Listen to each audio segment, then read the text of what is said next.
Sa lahat ng ating pinagdaanan, sa panahon ng pandemya at kalamidad, tayo ay kumapit pa rin sa isa't isa. At buong tiwala ninyong ipinakita ang inyong suporta sa serbisyo at paglilingkod namin sa paghahatid ng tamang balita at impormasyon, tulong na galing sa aming puso. Kaya naman, sa latest survey ng Kantar at Nielsen, nangunguna ang mga himpilan ng RMN sa buong bansa. RMN, Number 1 sa Luzon, RMN, number 1 sa Visayas, RMN, at number 1 sa Mindanao. radyo ng buong Pilipinas.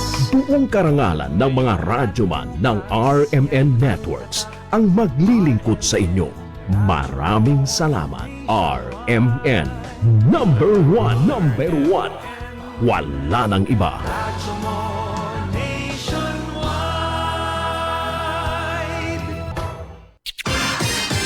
Ito ang DXMY. The Music and News FM station of RMN. Sa Cotabato. 90.9. DXMY.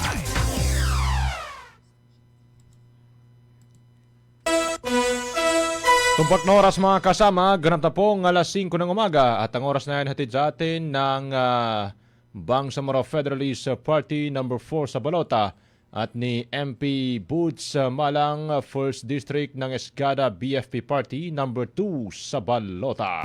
Tatak RMN. Unang radyo, unang balita, unang-una sa lahat. Headlines.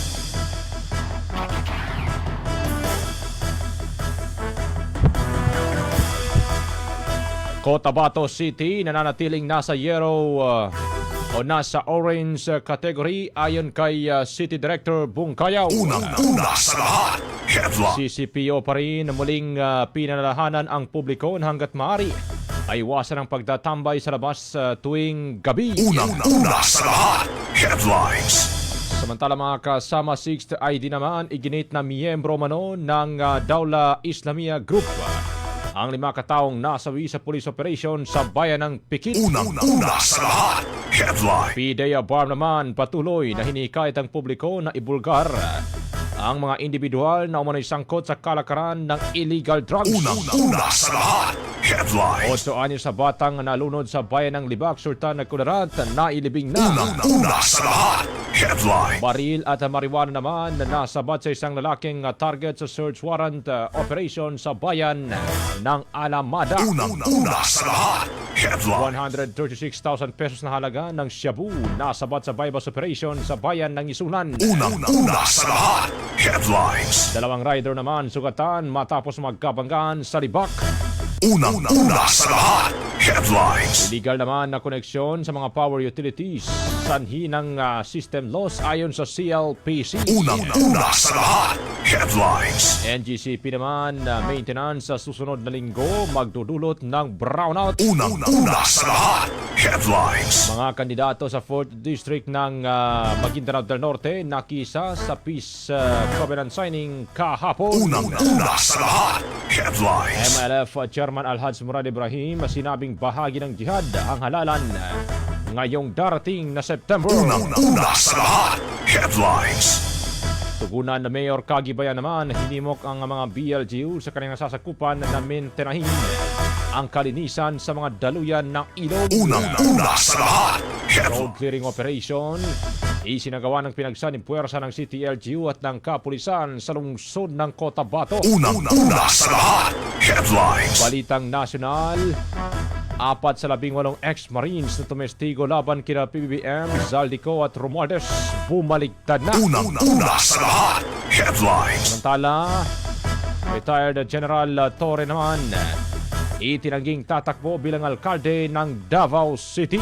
Unang-una sa lahat. Headlines. Balita sa ibayong dagat mga kasama, Mexican influencer patay sa pamamaril habang naka-livestream. Unang-una sa lahat. Headlines. At sa ating balitang sports, rematch sa pagitan ni Joshua Van at Alexander Pantoja kasado na sa September 19. Unang radyo, unang balita. Mga unang balitang kailangan mong malaman. Mga isyung huhulma sa inyong kaisipan. Unang radyo, unang balita. Unang radyo, unang balita. O radyo, radyo, radyo! Kinig na ng radyo! Kinig na ng radyo!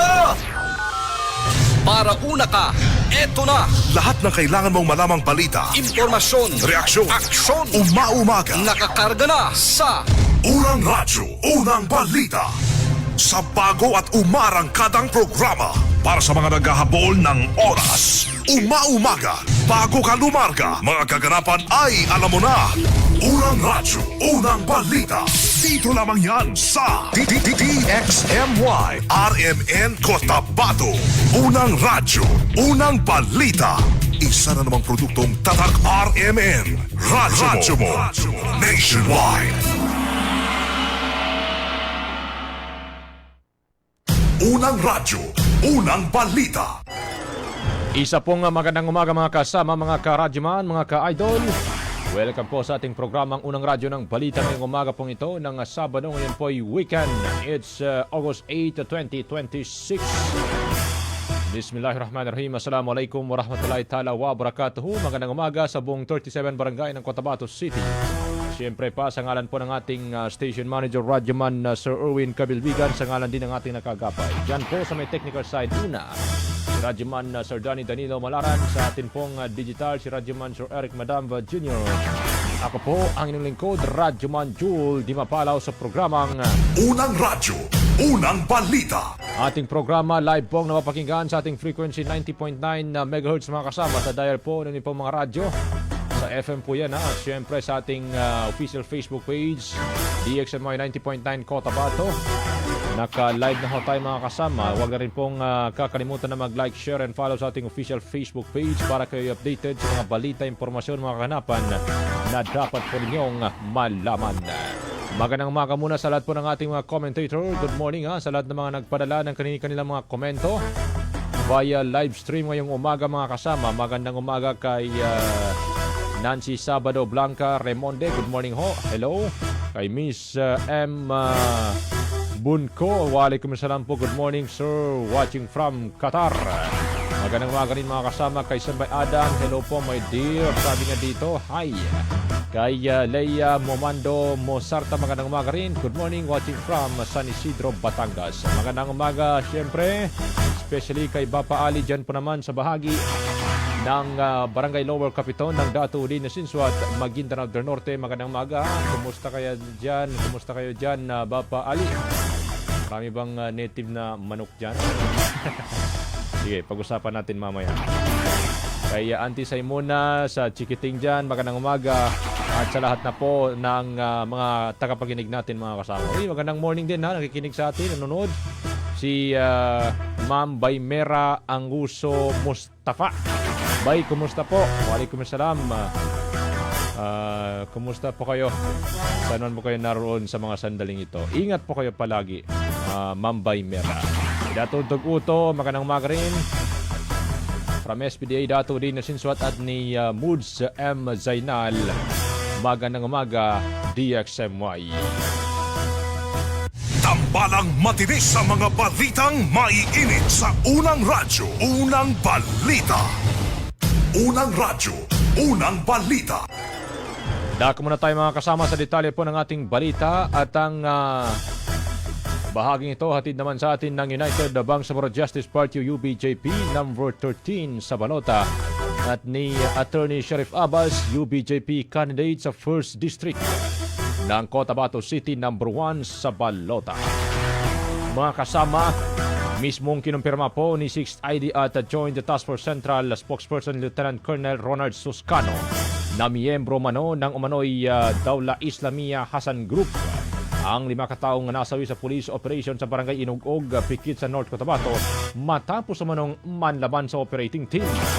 Ayon sa 6th Infantry Division, ipinatupad ng mga otoridad ang warrant of arrest na nauwi umano sa armadong engkwentro kung saan kabilang sa mga napatay si Marhum Ismael o alias Marhum na itinuturing na top 1 most wanted person sa BARM at tiniugnay rin ng mga otoridad sa ambush sa Sheriff Aguag, Maguindanao del Sur noong March 28, 2026 na ikinasawi ng 5 kataong mga pulis.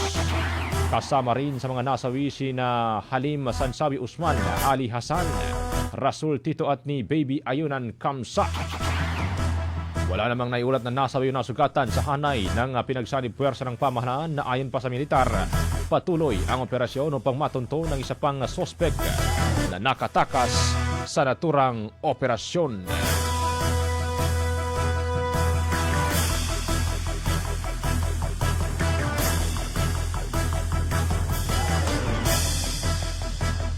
Unang radyo, unang balita. Joint decisive military operations was conducted ng hapon. Joint elements of 40IG 601st and 602 Infantry Brigade, Maguindanao del Sur Police Provincial Office against the group of Ismail Marhom alias Marhom resulted to the death of and 4 others na mga kasama niya sa barangay Inugog, Pikit, Cotabato Province. The firefight based on report lasted for about 15 minutes. May mga pangalan na binanggit sa isa-isa yung mga names nila, but as to other identities, ang wala namang nakalagay sa report kung yung mga edad nila, mga taga-saan sila. Meron lang din mga binanggit doon ng mga pangalan. Yes po, kaya nga regular yung exchange of information natin, exchange of meetings natin with our counterparts sa PNP, ang iba pang law enforcement unit. Dahil po itong grupo na to ng Dawla Islamia, yung responsible sa pag-ambush doon sa mga pulis sa Sheriff Agwak, mayroong 5 patay na members ng PNP, as well as this is the same group nung nagkaroon ng grenade throwing doon sa Sheriff Agwak din sa may round bull, at yung isa pang grenade throwing dito naman sa Maguindanao del Norte area. Aside from that, this is the same group responsible sa grenade explosion sa may tangke po natin nakastandby sa gilid ng kalsada. Somewhere din po dyan sa SPMS Park. Aside from this, marami pa ibang in the past mga incident that this group of Dawla Islamia were involved. Unang radyo, unang balita. Ang tinig mga kasama ni Six-Sided Joint Task Force Central at spokesperson Lieutenant Colonel Ronald Suscano.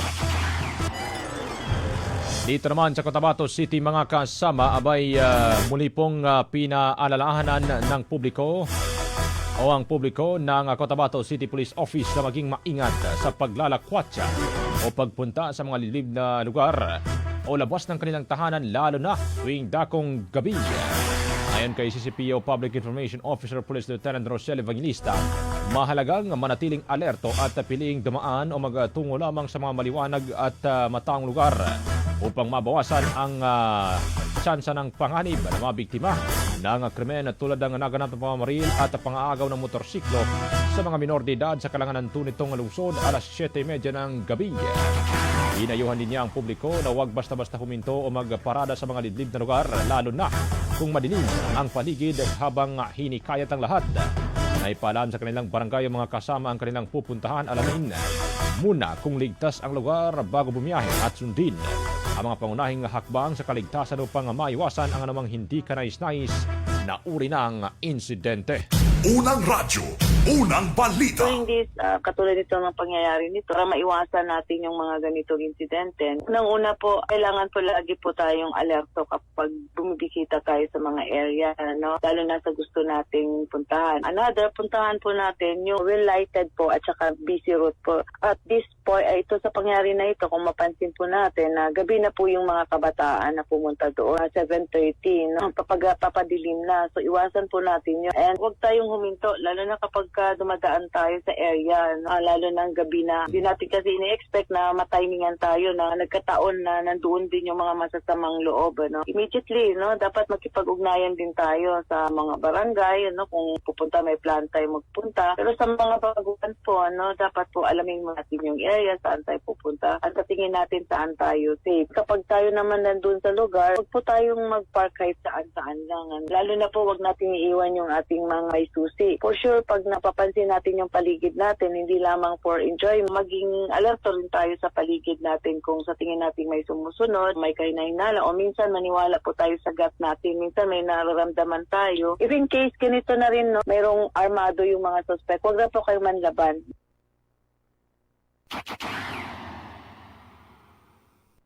Unang radyo, unang balita.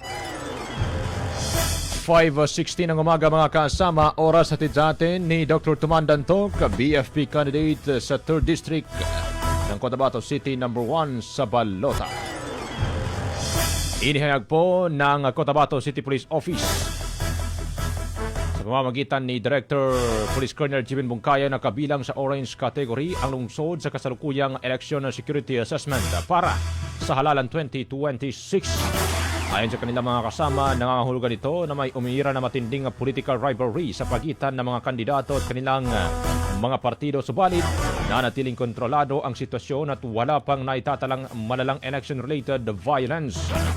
Ipinaliwanag din niya mga kasama na ang red category ay para lamang umano sa mga lugar na may mataas na banta ng karahasan, habang ang yellow at green naman na ay para sa mga lugar na mas mababa ang antas ng tensyon.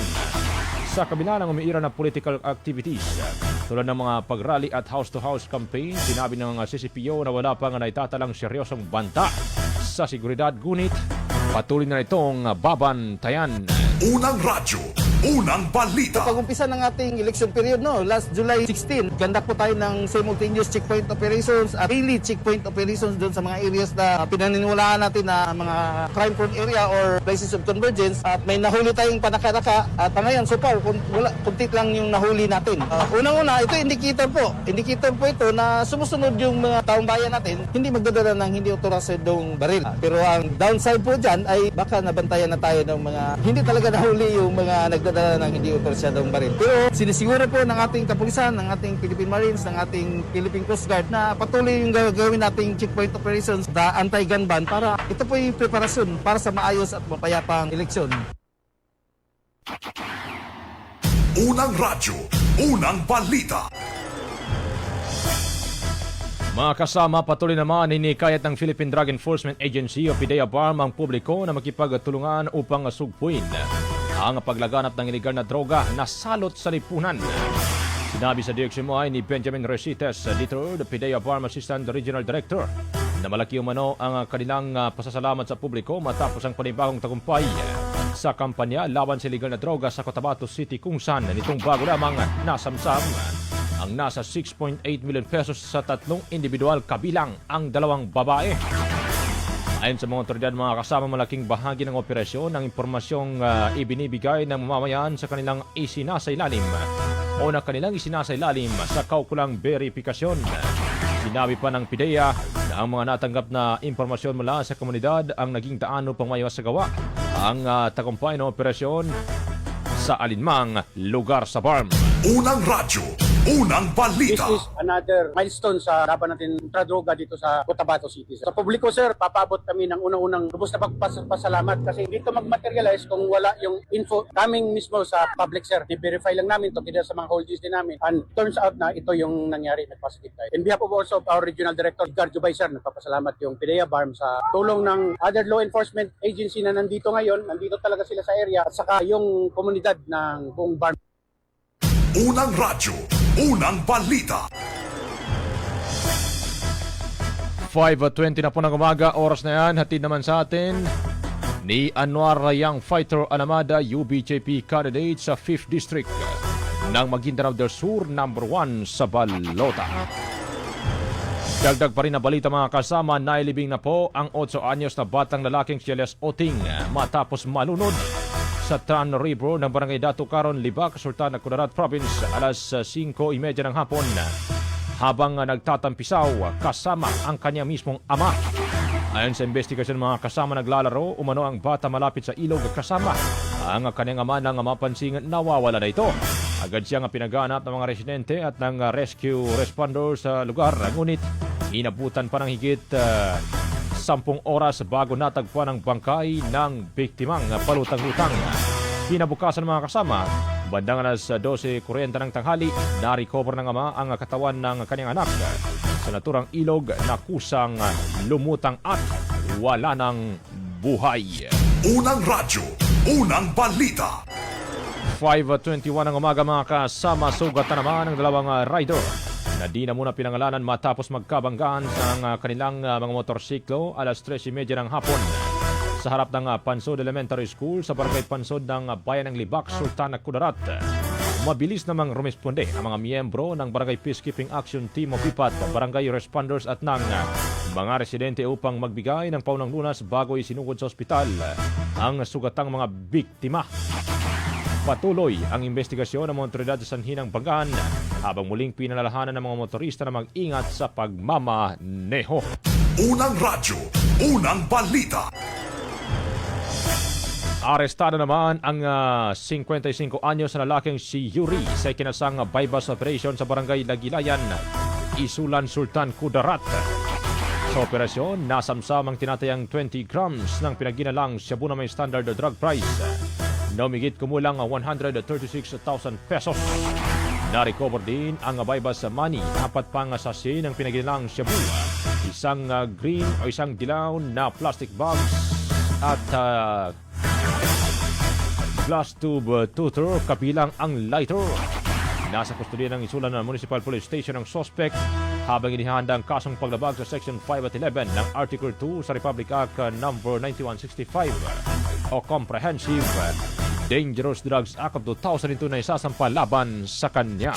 Unang radyo, unang balita. Arestado rin mga kasama ang isang 34 anyos na lalaking si alias Amba sa kinasang search warrant ng mga otoridad sa Barangay Bao, Bayan ng Alamada sa North Cotabato. Nasamsam sa operasyon ng isang Colt caliber 45 pistol na may magazine at 2 balak kabilang ang isang plastic sachet na may pinaginalang pinatuyong marijuana. Dinala ang ebidensya o dinala ang naturang mga ebidensya sa Provincial Forensic Unit sa Kidapawan City para sa ballistic at laboratory examination. Ihanda naman ng pulisya ang kaukulang kaso laban sa suspect dahil sa paglabag sa Republic Act number 10591 o Comprehensive Firearms and Ammunition Regulation Act at Republic Act number 9165 o Comprehensive Dangerous Drugs Act of 2002.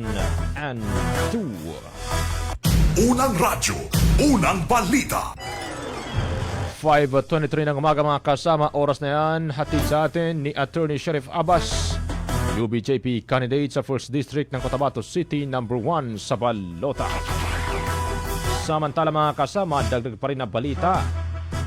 Inihayag naman ni Cotabato Light and Power Company o CLPC spokesperson Doreen Almirante sa DXMY na kabilang sa system loss ang epekto ng illegal na koneksyon at iba pang technical losses sa linya ng mga kuryente kabilang ang pagkaluging na isasama sa kawang system loss.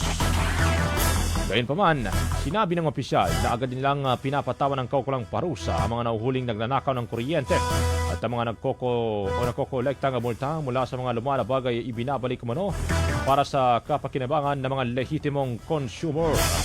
Dagdag pa rin mga kasama na patuloy ang kanilang kampanya laban sa illegal connection at iba pang paglabag sa linya ng kuryente upang mabawasan ang system loss at mapanatiling maayos at patas ang serbisyo sa lahat ng mga consumer.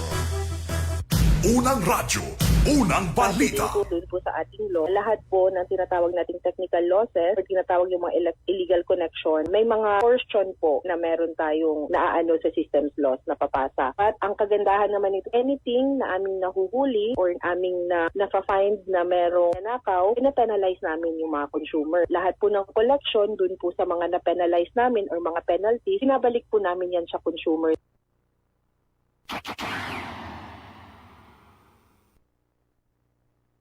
Unang radyo, unang balita.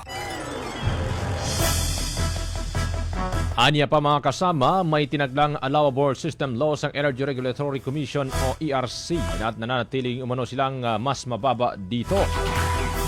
Ayon pa sa kanilang mga kasama, hindi ganap na maiiwasan ang technical losses dahil may natural na pagkawala ng kaunting supply ng kuryente habang ito ay dumadali mula sa generation at transmission at ng distribution hanggang makarating sa kaukulang mga consumer. Gayunpaman, nabi niyang hindi malaki ang problema sa illegal na koneksyon sa kanilang franchise area habang binigyan din ang CLPC o ang Cotabato Light ay mahigpit na sumusunod sa mga patakaran ng ERC at ng Department of Energy.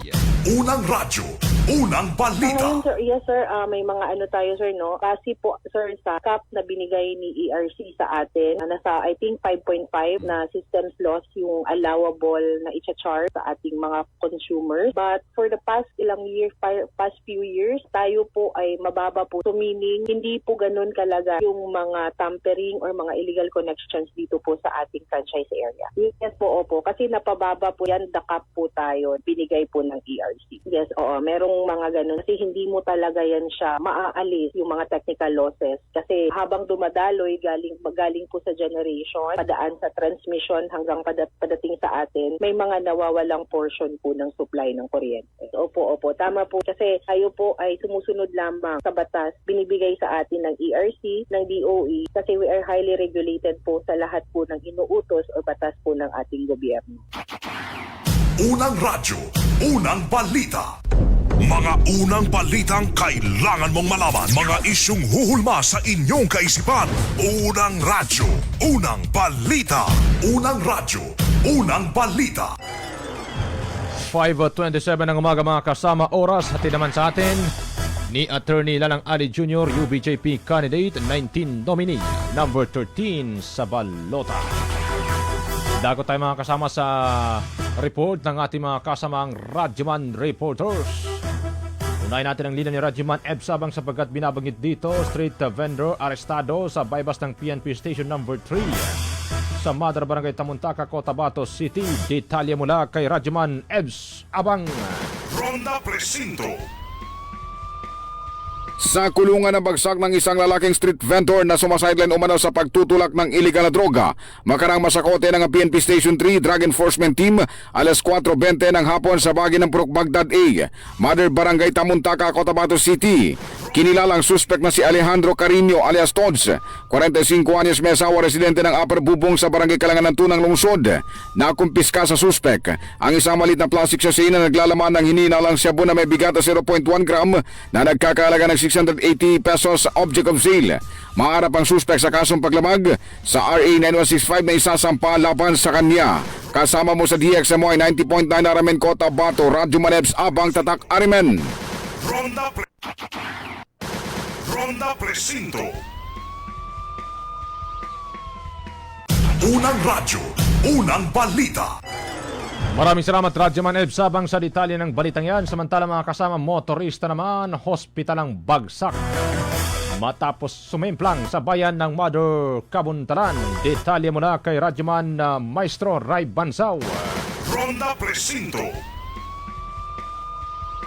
Nga may sugod sa pagkamutan ng isang motorista matapos sa masangkot dito sa vehicular accident sa bahagi ng Barangay Payan sa bayan ng Mother Kabuntalan sa Maguindanao. Bandang alas 3 ng hapon kahapon na kinilala ang naturang biktima na si Yasir Kamison, 25 anyos, residente ng Dato Odin Sinsuat sa nasabing lalawigan. Ayon sa kaanak ng biktima, papawin na umano ito galing bayan ng Pahamudin. Habang binabagtas nito ang pangunahing lansangan sa bayan, ay may bigla umanong tumawid na pusa dahilan upang mawala ng kontrol hanggang tuluyan itong sumimplang. Sa lakas ng impact nito ay nagtamo ito na matinding gasgas at galos sa katawan. Aga naman tinulungan ng kanyang mga kasamahan at dali-daling isinugod sa pinakamalapit na bahay pagamutan upang malapatan ng lunas. Sa ngayon ay nakakonfine pa rin sa pagamutan habang patuloy na inoobserbahan ng mga atinding pisisyan. Kasama mo sa DXMY 90.9, Radyoman Maestro Rahi Ban sa Tatak Arimen. Ronda Presinto. Unang radyo, unang balita. Maraming salamat Radyoman Maestro Ray Bansaw sa detalye ng balitang yan. Dagdag pa rin na report mga kasama. Via DSWD Region 12 naman, nagatid ng family food pack sa mga pamilyang naapektuhan ng pagbaha sa bayan ng General SK Pendatun. Detalye mula kay Radyoman Daisy Mangod. DXMY Tatak Arimen Report. Patuloy ang Department of Social Welfare and Development o DSWD Region 12 sa paghahatid ng agarang tulong sa mga pamilyang naapektuhan ng pagbaha dulot ng Enhanced Southwest Monsoon upang matugunan ang kanilang pangunahing pangangailangan. Nitong Agosto 5, nagsagawa ang DSWD 12 sa pakikipag-ugnayan sa Municipal Disaster Risk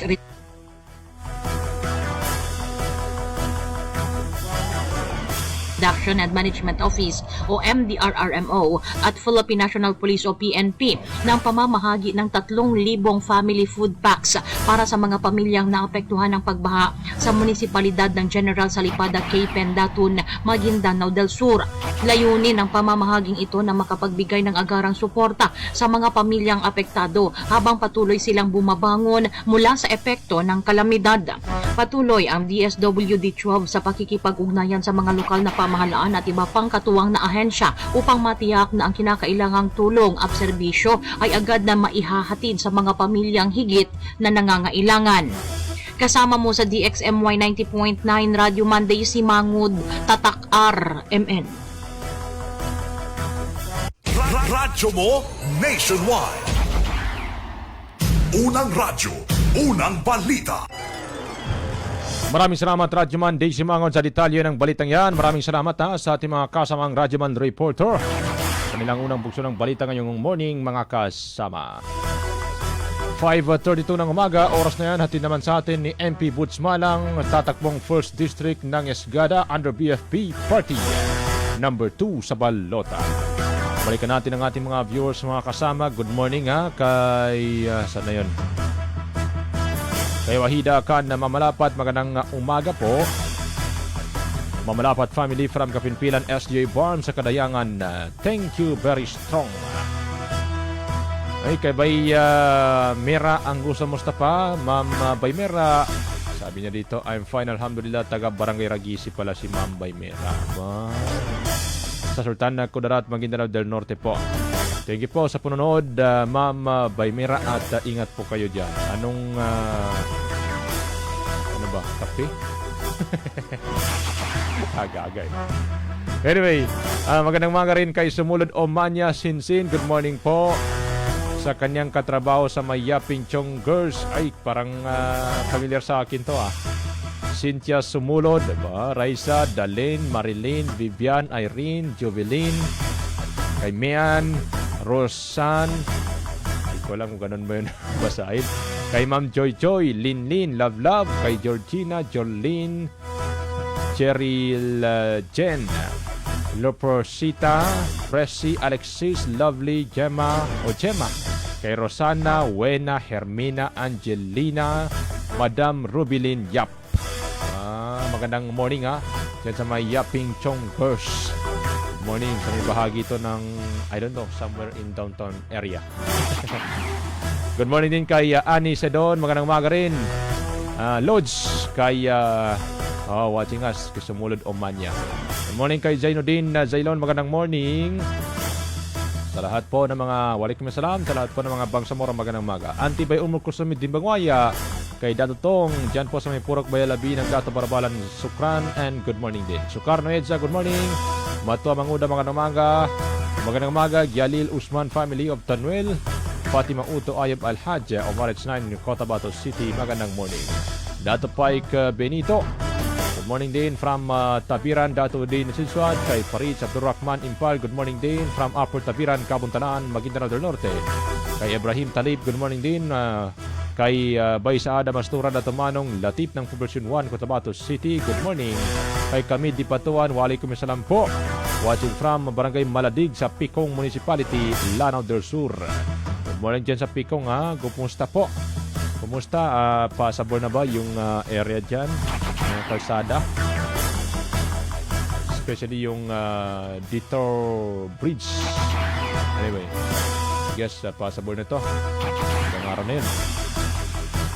Good morning din kay Taibad, pasyado naman po. Kay Mr. Fall Palakala, watching from Awang Datu din in Sinsuat. Waalaikumsalam and thank you po for watching us, the Taibad. Yes, Ma'am Baymera Abo Angoso. Good morning din and thank you rin po, Sukran, sa pakikinig po sa DXMY. Nice to meet you. Unang radyo, unang balita. Standby muna mga kasama, tayo po ay magbabalik makalipas ang ilang mga paala. Mga unang balitang kailangan mong malaman. Mga isyung huhulma sa inyong kaisipan. Unang radyo, unang balita. Unang radyo, unang balita. Ahoy! Kidney Care Time! Ako si Alan taga Toledo Negros. Sang una, wala gyud ko kabantay nga naa na di ay ko'y problema sa kidney. Sige kong pangihip isang gabi ug usahay mo hubag akong tiil. Pirmi ko kapuyon, nabala ka gyud ko sa akong kahimtang. Nakadungog mong gugwa na nang ni kidney care nga mo akong gisulayan sir. Action mo siyag minor gi sir. Nag-inom ko kada adlaw og niagi ang 3 ka bulan. Dako gyud ang kausaban. Mas na akong paminaw na wala tong hubag ug lagsik na akong panglawas. Salamat gyud sa Kidney Care. Ang Kidney Care ay mabibili sa Mercury Drugstore at mga suking butika. Ang Kidney Care hindi gamot at hindi dapat gamiting panggamot sa anumang uri ng sakit. Para sa bayan, BFP para sa hangarin. BFP number 4 sa balota. Iboto para sa Bangsamoro. BFP number 4 sa balota. Iboto para sa Bangsamoro. BFP number 4 sa balota. Iboto para sa Bangsamoro. BFP para sa bayan, BFP para sa hangarin. Inklusibo, Bangsamoro. BFP number 4 sa balota. Iboto para sa Bangsamoro. BFP Kini ha, timan ninyo. Sipon, sakit sa ulo, sakit sa lawas, hilanat, allergic rhinitis ug sinusitis, Simdex D. Padalion nato. Timailhan sa hilanat, Simdex D. Ang Simdex D mapalit sa Mercury Drug ug uban pang butika duol ninyo. Phenylpropanolamine hydrochloride plus chlorphenamine maleate plus paracetamol is the generic name of Simdex D. If symptoms persist, consult your doctor. Suggested retail price of Simdex D is still at $3.50. Sa bawat bayan, sa bawat tahanan, may pangarap na matagal nang inaasam. Kapayapaan at pagkakaisa. Assalamualaikum warahmatullahi taala wabarakatuh. Labi-labi din sa sakop po District 5, Maguindanao del Sur. Taki so watanu Suldo, si Anwar Alamada, alias Young Fighter, si Nugo na UBGP, so Imaylit sa mga kandidato sa District Representative, siya sa District 5. Niya ko number baluta na number 1. Number 1 sa baluta, UBGP. Para sa bayan, hindi para sa sarili lamang. Sa gunso ng OT, ay buhi. Kaya pa nako. Nagsigi og biyahe, padayon lang. Kaya pa nako. Patong-patong ang projects, sige lang. Kaya pa nako. Ang kahayag ani, nara sa imong kaugalingon. Ipasilaob with Cobra Energy Drink. Naay Immune Plus, B-vitamins, turin, ginseng ug inositol. Makaya ang pagsulay sa tabang sa Cobra Energy Drink. Para namo, kung naakaani, wala kay pildi. Ang kahayag ani, nara sa imong kaugalingon. Ipasilaob with Cobra Energy Drink. Para namo, kung naakaani, wala kay pildi. Cobra Energy Drink. Ang liwanag na ito nasa loob mo. Para sa amin, pag meron ka nito, wala kang talo. Ngayong September 14, panahon na para piliin ang partidong may malasakit, may prinsipyo at tunay na naglilingkod sa bawat Bangsamoro. Piliin ang UBJP. Number 13 sa balota. Partidong nagsusulong ng pagkakaisa, katarungan at magandang kinabukasan. UBJP. Number 13 sa balota. UBJP. Assalamualaikum. Dr. Tumanda Antok po, number 1 sa balota para sa District 3 ng Cotabato City. Marami pa rin sa ating mga kabataan ang nahihirapang matutong bumasa. Marami rin ang hindi nakakapagtapos ng kolehiyo. At habang umunlad ang sentro ng lungsod, marami pa rin komunidad sa District 3 ang naiiwan. Mapupunan natin ang mga pagkukulang na ito sa parlamento. Isusulong natin ang school kitchen para sa mga pampublikong elementarya. Mas mataas na kalidad ng edukasyon sa ating state universities and colleges. Bilang guro, mananaliksik at eksperto sa pulisya. Iaalay ko ang aking kaalaman at karanasan sa paglilingkod sa inyo. Ako po si Dr. Manda Antok, hindi natutulog sa serbisyo. Number 1 sa balota para sa District 3 ng Cotabato City. Political advertisement paid for by Dr. Manda Antok. Tumpak na oras mga kasama, 5:40 na po ng umaga at ang oras na yan hatid sa atin ni Anwar Young Fighter Alamada, UBJP candidate sa 5th District, Maguindanao del Sur, number 1 sa balota. Tatak RMN, unang radyo, unang balita. Kaganapan sa magdamag, inyo nang malalaman mula sa RMN News Center. Ito ang unang radyo, unang balita. Kinalap mula sa iba't ibang panig ng bansa. Detalyado, walang itinatago. Unang radyo, unang balita. Unang radyo, unang balita. Tuloy sa atin pong programa ng unang radyo ng balita mga kasama as of 5:41 a.m. Magandang umaga kay Zahara Ganoy Uto. Good morning DXMY from Banisilan, North Cotabato. At sa lahat ng mga kasama ng tagapakinig ng DXMY. Mga unang balitang kailangan mong malaman. Mga isyong huhulma sa inyong kaisipan. Unang radyo, unang balita. Unang radyo, unang balita. Tuloy muna sa detalye po ng ating mga balita mga kasama. Bayan nagsagawa po ng road clearing operation ang Cotabato City Transport and Traffic Management Center, Katuanga. Ang Public Safety at Kapulisan kahapon sa Barangay Rosary Heights, 1, Cotabato City. Bilang bahagi naman ng patuloy na kampanya upang mapanatiling ligtas, maayos at maluwag ang mga pampublikong kalsada sa nasabing lugar. Katuwang sa naturang operasyon si Barangay RH1 Chairman April Morales kung saan kabilang sa tinutukan ang pagtanggal ng mga ilegal na nakaparadang sasakyan ng mga hindi otorisadong istruktura at ng iba pang sagabal sa daloy ng trapiko. Nanawagan naman ang barangay sa mga residente, motorista at mga negosyante na makisa sa pagpapanatiling malinis at ligtas ang mga kalsada sa pamamagitan ng pagsunod sa batas trapiko at ng pag-iwas sa pagharang sa mga pampublikong daan at ng bangketa. Unang radyo, unang balita. Diyan naman sa dato din na sinswat mga kasama. Bayan nagkaisa po ang mga kandidato para sa 4th District Representative ng Maguindanao del Norte sa paglagda sa isang peace covenant kahapon sa Precious Cabana Resort sa Barangay Badak ng dato din na sinswat Maguindanao del Norte bilang paghahanda sa nalalapit na First Balm Parliamentary Election. Pinangunahan ang programa ng 5th Marine Rifle Battalion Katuwang ang kapulisan at ni Maguindanao del Norte Provincial Election Supervisor Attorney Muhammad Dabil Mutya at iba pang ahensya ng pamahalaan. Kabilang sa mga dumalo at lumagda sa naturang kasunduan sina Alexander Agustin ng Best Party, dating Congresswoman Baisandra Sema at ng Bangsamoro Party at ng ni dating Vice Governor Tong Abbas ng United Bangsamoro Justice Party UBJP. Nakisa rin sa aktibidad ang ilang lokal na opisyal ng dato din na sinswat tulad ni Mayor Baba Abbas bilang suporta sa pagsusulong ng mapayapang halalan. Layunin nitong hikayatin ang mapayapa, maayos at malinis na halalan sa reyon sa pamamagitan ng pagtanggi umano sa anumang uri ng karahasan at ng pananakot. Unang radyo, unang balita.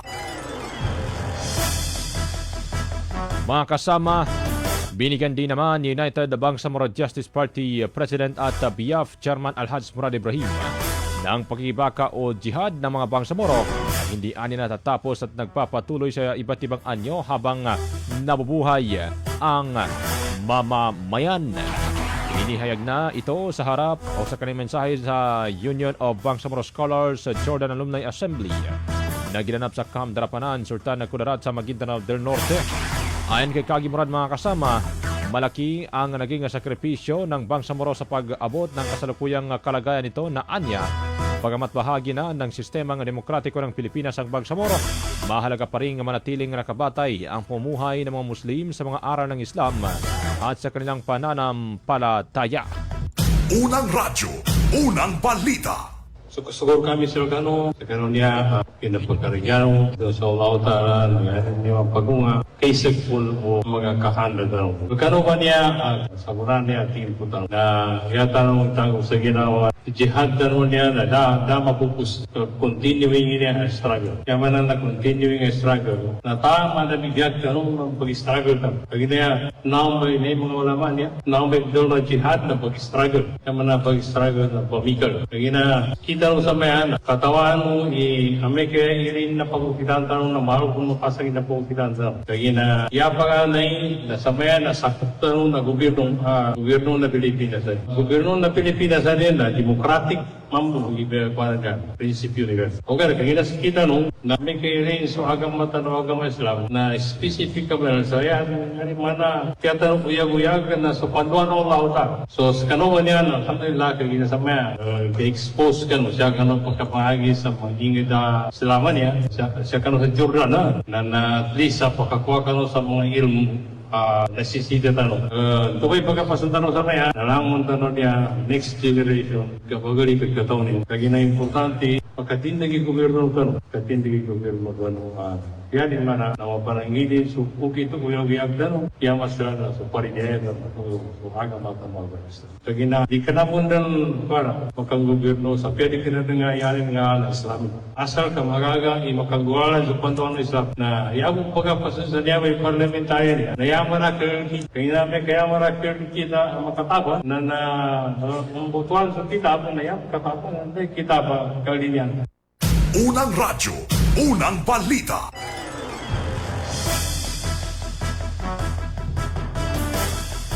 Five 47 ng umaga mga kasama. Oras na yan, hatid naman sa atin ni MP Boots Malang, 1st District ng Esgada BFP Party, number 2 sa Balota. At ni Sultan Dadateng Gumbila, BFP Party, 1st nominee for traditional, number 5 sa Balota. Mga unang balitang kailangan mong malaman. Mga isyung huhulma sa inyong kaisipan. Unang radyo, unang balita. Unang radyo, unang balita.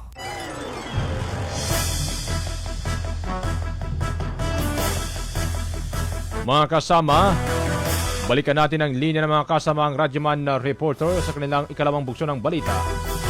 Ito, unahin natin ang linya ni Radyoman Ebsabang Law Enforcement Agencies pa rin at MPOS na nagpulong para sa pagpapatibay ng Joint Maritime Exercises. Detalye muna kay Radyoman Ebsabang. DXMY Tata RMN Report. Inagtibay ng kolaborasyon ng mga law enforcement Ministry of Public Order and Safety o MPOS BARM para sa nalalapit na Joint Maritime Exercise na sinagawa sa PDEA Regional Office BARM, Hero Soul sa PC Hill, Arizwan, Cotabato City. Ang programa ay pinangunahan ng MPOS BARM bilang bahagi ng technical assistance sa ilalim ng Bangsamoro Maritime Safety and Security Governance Project o BMSSG. Dinaluhan rin ito ng mga tauhan ng PDEA BARM na kinatawan ni na Attorney 4 Roman Mayo Palma, Legal Officer at Attorney Eugene Daniel Morcillo, Chief Investigator. Layunin ng pagpupulong na tapusin ang plano at operational framework para sa Joint Maritime Exercise kung saan kabilang sa tinalakay ang tasking ng mga ahensya, logistical requirements, communication protocols at safety measures. Ang hakbang na ito ay bahagi ng mas pinaigting na kooperasyon para sa kaligtasan at seguridad sa karagatan ng Bangsamoro Region. Kasama mo sa DXMY 90.9 RMN Cotabato, Radyoman Ebsabang Tatak RMN. Radyo mo nationwide. Unang radyo, unang balita. Maraming salamat Radyoman Ebsabang. Samantala mga kasama, MP Boots Malang naman at Anwar Alamada patuloy ang kanilang pangangampanya sa magkakahiwalay na lugar. Detalye mula kay Radyoman Maestro Ray Bansa. DXMY Tata RMN Report. Mainit na sinlubong ng mga residente ng Barangay Matilak sa bayan ng Pahamudin sa Special Graphic Area ng BARM. Si BTA Member Parlamenta Boots Malang sa sinagawang kumustahan sa barangay. Sa programa, hayagang inendorso ng Barangay Chairman ang kandidatura ni Malang bilang kinatawan ng unang distrito ng Special Graphic Area sa napapalapit na halalan. Nangako naman ang mga barangay opisyal at mga residente na maging solido ang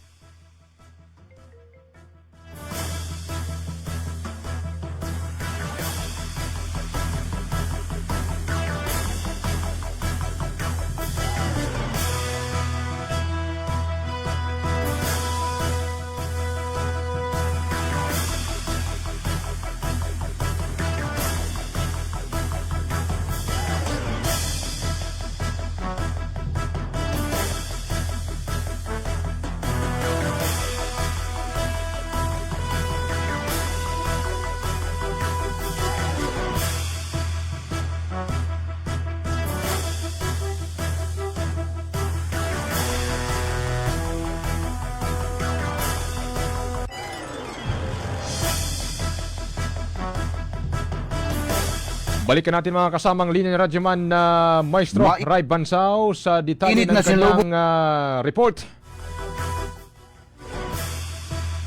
Mainit na sinlubong ng mga residente ng Barangay Matilak sa bayan ng Pahamudin sa Special Graphic Area ng BARM. Si BTA Member Parlamenta Bots Malang sa sinagawang kumustahan sa barangay. Sa programa, hayagang inendorso ng Barangay Chairman ang kandidatura ni Malang bilang kinatawan ng unang distrito ng Special Graphic Area sa napapalapit na halalan. Nangako naman ang mga barangay opisyal at mga residente na maging solido ang pagsuporta ng Barangay Matilak sa kanyang kandidatura. Ang pasalamat naman si Malang sa mainit na pagtanggap at pagsuporta sa mga residente na ani manalo man matalo sa halalan na ay magpapatuloy ang kanyang paglilingkod sa mamayang Bangsamoro. Si MP Bots Malang ay number 2 sa balota sa ilalim ng partidong Bangsamoro Federalist Party. Samantala sa Kamilagdako naman ay nilahad ni Anwar Alamada alias sa Commander Young Fighter ang kanyang mga pangunahing plataforma di gobyerno kung sakaling mahalal bilang kinatawan ng ikalimang distrito ng Maguindanao del Sur. Ayon kay Alamada, prioridad niya ang pagpapanatili ng kapayapaan at kaayusan sa distrito, palakasin ang mekanismo sa pagresolba ng mga sigalot at magpatupad ng mga programang magbibigay ng kabuhayan upang maiangat ang mga antas ng pamumuhay ng mamamayan at mabawasan ang kahirapan sa kanyang nasasakupan. Si Alamada ay number 1 sa balota sa ikalimang distrito ng Maguindanao del Sur sa ilalim ng partidong UBJP. Tututukan po natin ng higit ang peace issue ng peace and security po. Itutulak po natin ng moral governance. Dati pa noon, kasama na kasi sa orientation at programa ng Moro Islamic Liberation Front, 50 years program ng MILIF, yung itaguyod ng katarungan, justice. Sa pangalan pa lang po ng UBGP, kasama mo sa DXMY 90.9 Radyoman Maestro Rahi Bansao Tatak Aremen. Radyo mo nationwide. Unang radyo, unang balita.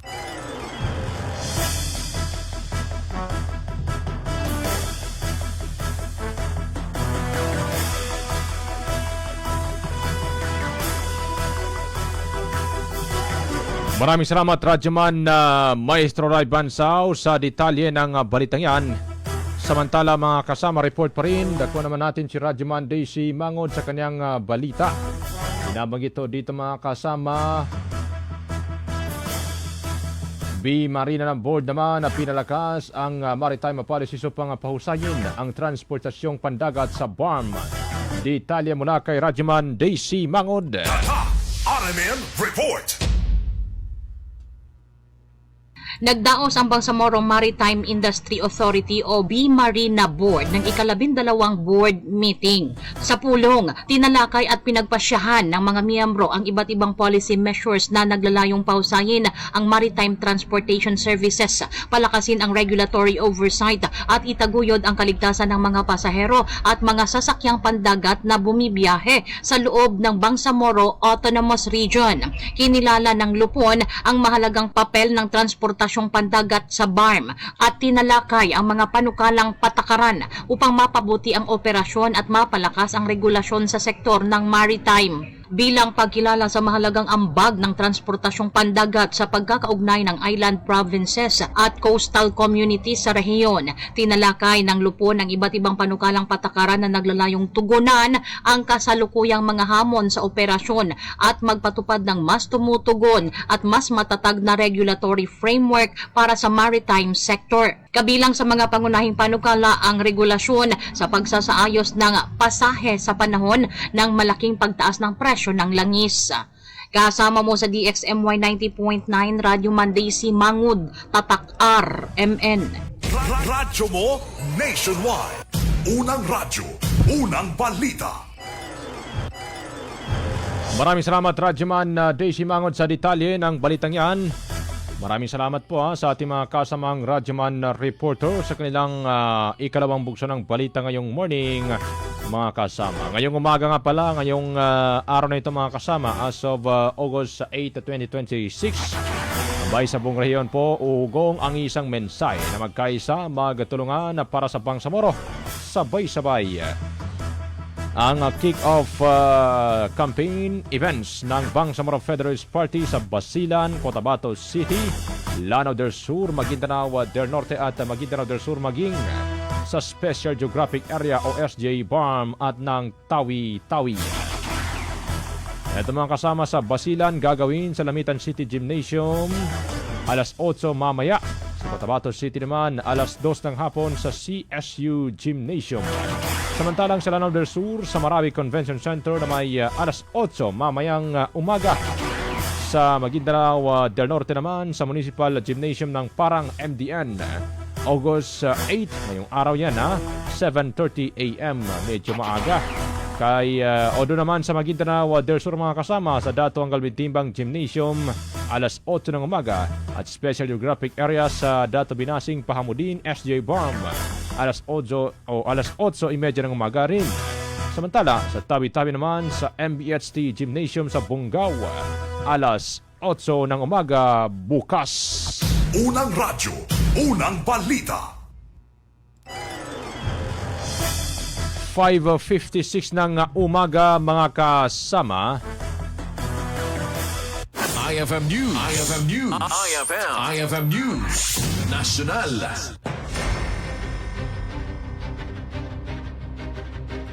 Dakwa naman natin ang ating mga balitang nasyonal mga kasama. As of 5:57 ng umaga, kinumpirma po ni Attorney Levi Baligod, abogado ng mga pinangalanang bagmen ni ex-Representative Zardico na binawi ng 4 sa 18 mga nagpahayag ng kanilang papel sa manoy pagde-deliver ng mali-malitang pera sa mga politiko.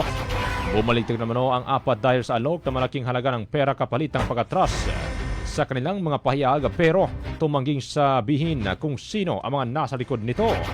Napilitan lamang manong mag-recount ang 4 na bagmen dahil iniisip ng mga ito ang kapakanan ng kanilang mga pamilya.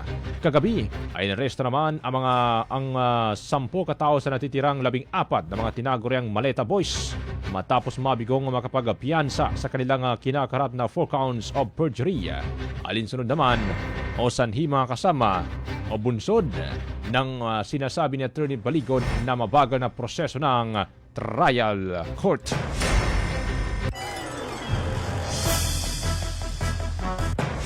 Samantala mga kasama, balitang national naman, bumagal sa 2.3% ang paglago ng ekonomiya ng Pilipinas o Gross Domestic Product o GDP sa ikalawang quarter ng taong kasalukuyan ayon sa Philippine Statistical Authority o PSA kahapon. Ito ang pinakamahabang pagbagal ng ekonomiya sa nakalipas na 5 taon bunsod ng mataas na inflation, epekto ng sigalot sa Middle East at ng pagbaba ng mga pamuhunan. Sa isang pulong balitaan, iniulat naman ni PSA Chief at National Statistician Claire Dennis Mapa ng 2.3% growth ay mas mabagal kumpara sa 2.8% noong unang quarter ng taong kasalukuyan. Gayon din,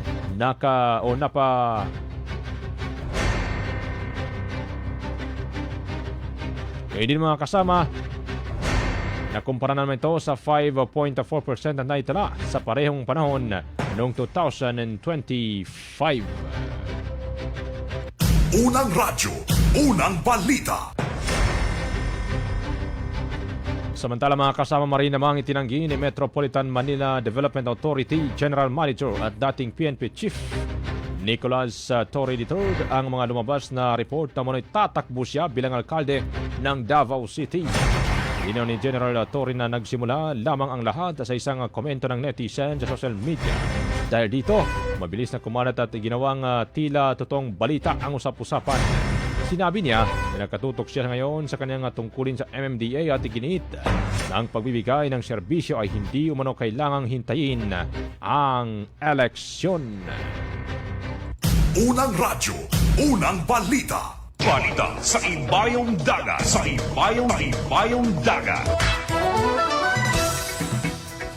Balita naman sa Ibayong Dagat mga kasama. Patay po ang Mexican social media influencer na si Cesar Gastelum matapos magbabarilin habang naka-live stream kasama ang kanyang mga kaibigan sa labas ng isang fast food restaurant sa lungsod ng Culiacan sa Mexico. Ayon sa report mga kasama, kilala si Gastelum sa kanyang comedy videos may halos 600,000 followers sa TikTok. Sa video ng kanyang live stream, makikita nga nilapitan sila ng dalawang lalaking sakay ng motorsiklo na kapwa nakasuot ng helmet. Makalipas ang ilang sandali, nagpuputok mano ng barilang driver ng motorsiklo at tinamaan ang naturang influencer. Kinumpirma ng isang opisyal na ng Sinaloa ang pagkamatay ni Gusty Room at sinabing nagsasagawa na ng malawakang investigasyon ang mga otoridad. Unang radyo, unang balita. 6:01 na po ng umaga mga kasama. Oras na yan, hatid naman sa atin ng United Bangsamoro Justice Party UBJP number 13 sa Balota. Bago tayo tuluyan magpapaalam, magandang umaga muna sa lahat ng ating tagapakinig. Kay Zahara Ganoy Uto sa Mera Kamal, good morning din. DXMI, pabati naman po, mapimapita sa lahat ng Cotabato News. Kay LJ Landao, magandang morning din from Ulango, Barangay Labungan. Kay Ansari Pakil, good morning din, mapimapita sa lahat ng UBJP. Kay Main Masukat Akan, good morning din from Taguig City. Sa lahat na po mga kasama, magandang umaga po sa inyong lahat mga ka-idol. 6:02 ng umaga mga kasama, oras at atin naman ng Bangsamoro Federalist Party number 4 sa Balota. Sa ngalan po ng ating station manager Radyoman Sir Erwin Kabilbigan, sa ngalan din ng buong puwersa ng DXMI 90.9 Cotabato, ako po ang inyong naging tagapagatid balita, ang inyong lingkod, Radyoman Julie Mapala o Tatak Aramen. Magandang umaga at marami pong salamat. Buo ang integridad sa pagkalap at paghahatid ng mga balita. Walang haka-haka, walang duda, buo at totoo ang mga balita. Kapag Tatak RMN.